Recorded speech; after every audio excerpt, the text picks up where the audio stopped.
Welcome back to a Christian Theological Introduction to Islam. In today's episode, episode 4, we're going to look at Islamic conceptions of what it means to be human. First, we're going to look at the role and nature of humans, and then secondly, we're going to look at human society and how that relates to the Islamic conception of the Ummah. Then we're going to do a brief comparison between Christian and Muslim conceptions of being human. And then I'm going to just spell out a few of the implications that flow out of the Islamic views of humanity. Man's role, as he was created by Allah, is as a vice-regent. Humans have authority to rule under God's authority. Humans have authority over the rest of the created realm, all animals and everything else. They're to manage creation. There isn't so much an emphasis on caring for creation, but ruling it. But humans are ruled by Allah, the King, the sovereign God. They are slaves who submit to God, who is the supreme ruler.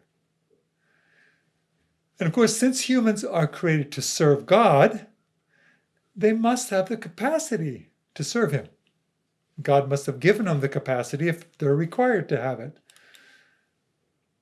But at the same time, God created people as weak and ignorant.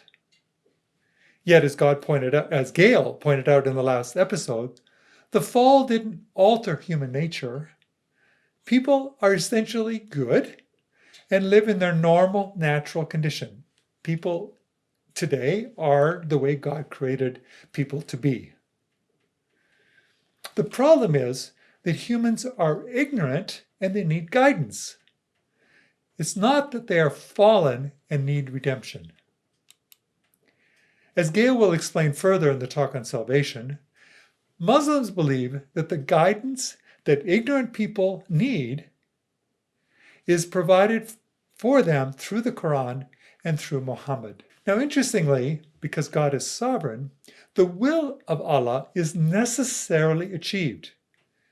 Everything that happens in the world and human society and individuals is destined by God. Thus, even human disobedience is predetermined by God. If a person is evil, it's God's fault. Now we turn to Islamic society. The Islamic community, that is the Ummah, that's an Arabic word meaning the motherhood. The Ummah is God's plan for universal order. The solution for social ills and chaos is that everyone live according to God's legal code, God's way of living. As a result of that doctrine, Muslims believe that Islamic culture is of divine origin. All other cultures are wrong and defective. They don't measure up.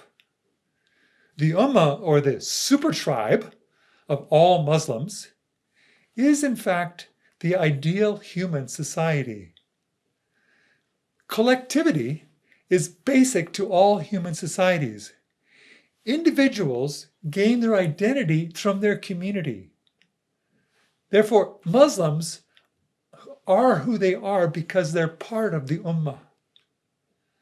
Conformity to the common good is essential. What this means is that human liberty means being able to follow God's law, the Sharia. We are free, we're given capacity so that we can conform to Muslim society.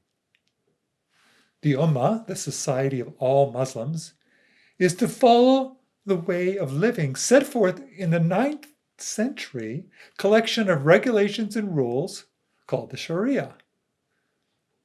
The Sharia is essentially God's path for humans. Sharia is the straight path that we talked about when we looked at Al-Fatiha, the first chapter of the Qur'an. Now, of course, this straight path is adapted by Muslim societies according to their contextual needs. Let me look at a little comparison between Christian and Islamic views of humanity. I'll mention the Christian view and contrast it with the Muslim view or the Islamic view. Christians believe that humans are fallen rebels who rebelled against God. Muslims believe that humans are weak and ignorant, not sinners. The solution for Christians is redemption. The solution for Muslims is guidance through the Qur'an and the Sharia of Muhammad. Christians believe that humans are to steward creation, working with God to care for that which He's created. Whereas Muslims believe that humans are to rule creation under God's authority. For Christians, an ideal society is one in which people live in loving relationship with God. Whereas for Muslims, an ideal society is people living under God's law, living God's way, the way that God has given instructions to live. For Christians, people need the Spirit of God in order to be transformed, in order to live in God's way. Whereas Muslims believe that people can do what they're told to do if they're serious about it. So basically, if you try hard enough, you can do it. Christians believe that people are free to obey and to disobey, to love and to hate.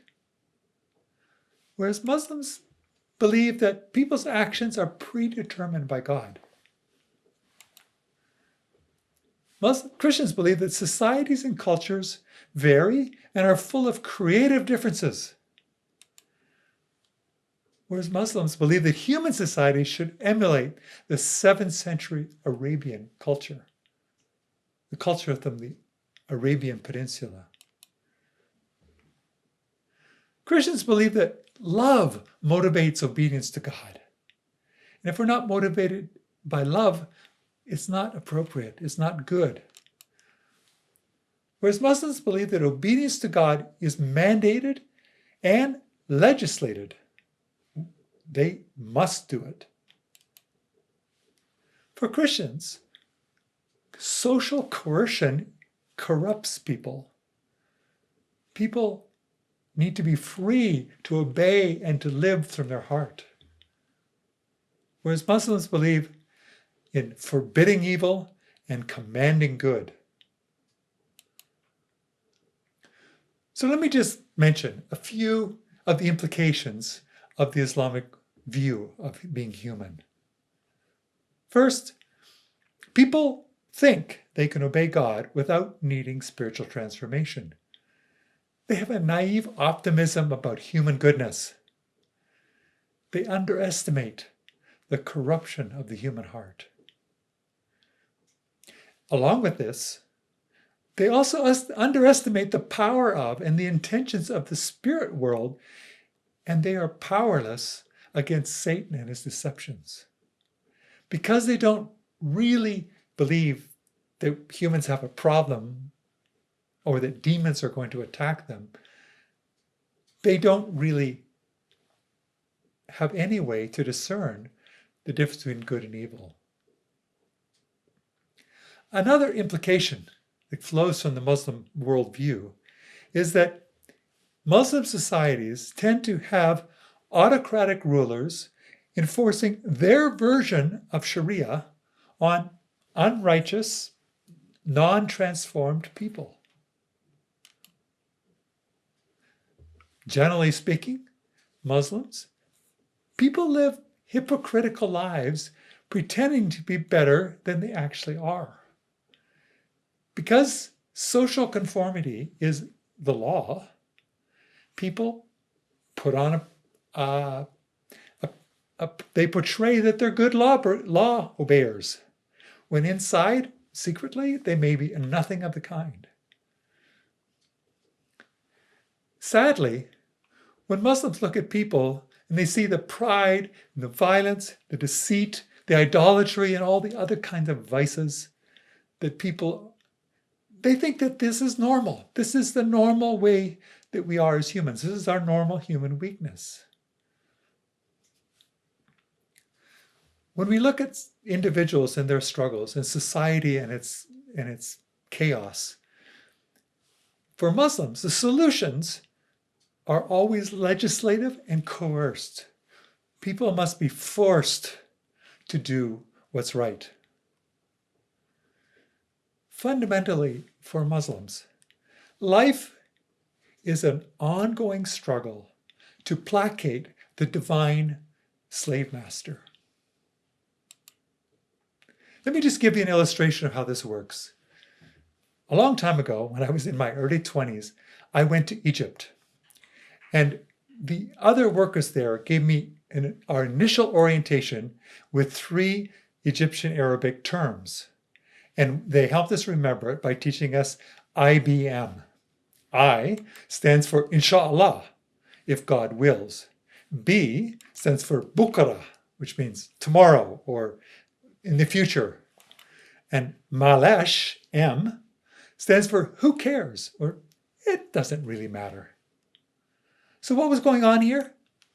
Inshallah is an illustration of the fact that it is a society in which one can never control one's fate. It's all up to God's will, to Allah's will. So if someone asks you to go to lunch tomorrow, you say, sure, I'll meet you there, inshallah. Because if I don't show up, something happens, it wasn't my fault, it was God's will. There's a fatalism. Then the sense of bukara. If someone is asking you to do something or trying to encourage you to make a commitment to change or to show up or to do your studies, they say, I will, bukara, which means tomorrow, one day. And there's a sense in which people don't have a sense of control over their lives. God is in control. And so their human agency is diminished. And then M, Malash. A society that can't really care about social evils or about human evil people because everything that is around them is decreed by God. If they have an accident, it's maktub, it's written, it's decreed by God. So IBM illustrates the Islamic understanding of humans and society that creates all kinds of poor effects on people and on their communities. A couple of comments to conclude. From about the 12th century on, the Muslim world went into a long, slow cultural decline that continues to this day. The trajectories of Muslim societies align with the dominant understandings Muslims have had of what it means for them to be human. The God-given understanding of what it means to be human that Christians have, received by revelation, leads to profoundly healthier societies and individuals.